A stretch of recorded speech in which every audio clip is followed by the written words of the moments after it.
नन्हे पृथ्वीराज और अब वीर यानी कि रजत टोकस। यूं तो अपने सीरियल में कई बार वो तरह तरह की परीक्षाएं देते रहे और हर बार वो पास हो गए, लेकिन असल जिंदगी में उन्होंने एसएससी पास कर लिया है ना ये खुशी की बात। और हमारे ढेर सारे दर्शक इस बात पर रजत की मुलाकात चाहते थे, तो देखिए रजत की मुलाकात और साथ में जानिए कि किस तरह से उन्होंने एसएससी का साल शूटिंग करते करते हुए पास किया। काफी खुश फील कर रहा हूँ क्योंकि मैं 2 साल से स्कूल अटेंड नहीं कर पाया था।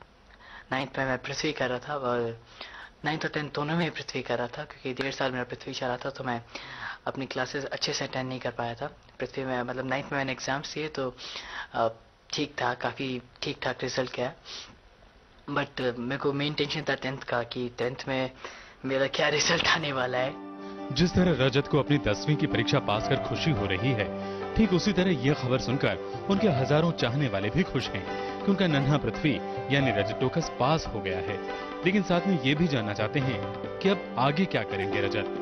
ड्रीम्स तो क्या है, मैं रोज नए नए ड्रीम्स देखता हूँ, कभी ये करने के कभी वो करने के। मेरा मेन एम है मेरा डायरेक्टर बनने का। अभी तो जस्ट थोड़ी पढ़ाई करना, मतलब अभी पढ़ाई एक्टिंग साथ साथ चल रही है, तो जब तक मुझे किसी चीज़ की पूरी नॉलेज नहीं होगी तब डायरेक्टर बनने का मेरा कोई यूज़ नहीं होगा, बिकॉज डायरेक्टर बनने के लिए आपको हर चीज़ की नॉलेज होनी चाहिए।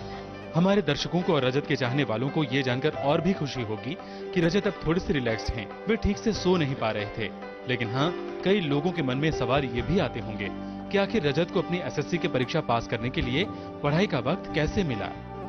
मैं बड़ी मुश्किल से पढ़ा, पर मुझे वक्त तब मिल गया था जब मैं 1 महीना हॉस्पिटल में था, और क्योंकि जैन में मुझे चोट लगी थी, जैन 13th को, और मैं 26 जैन तक मैं हॉस्पिटल में था, और उसके बाद मैंने 1 हफ्ते तक शूट भी नहीं किया है, तो मेरे पास इतना टाइम था, तो मैंने सोचा कि जब इतना टाइम हॉस्पिटल में हूँ तो कुछ ना कुछ करता हूँ। तो मैंने इतना समय अपने हॉस्पिटल में रहकर अपनी बुक्स पढ़ी और काफ़ी कुछ जितने भी लेसन्स थे वो सब पढ़े, और अपने दोस्तों को फ़ोन कर करके पूछा कि अभी क्या आने वाला है और क्या है, और टीचर ने इस सब्जेक्ट में क्या था, वो सब पढ़ा। और वो सब पढ़ने के बाद मेरे को मतलब इतना 100% नॉलेज नहीं थी, 80-90% थी, जिसमें से मैं कुछ 70 या 80% लिख कर आया था। तो जिस बीमारी ने रजत के चाहने वालों को चिंता में डाल दिया था, उस बीमारी ने रजत की सारी चिंताएं दूर कर दी हैं। वे 10वीं की परीक्षा पास जो कर पाए हैं, इसे कहते हैं समय का सदुपयोग करना। अस्पताल में खटिया पर आराम फरमाते हुए भी रजत ने पढ़ाई पर ध्यान दिया। ये बात रजत के कई नन्हे चाहने वालों के लिए प्रेरणा बनेगी। वडोदरा से लॉरेंस परमार के साथ स्टार न्यूज रिपोर्ट।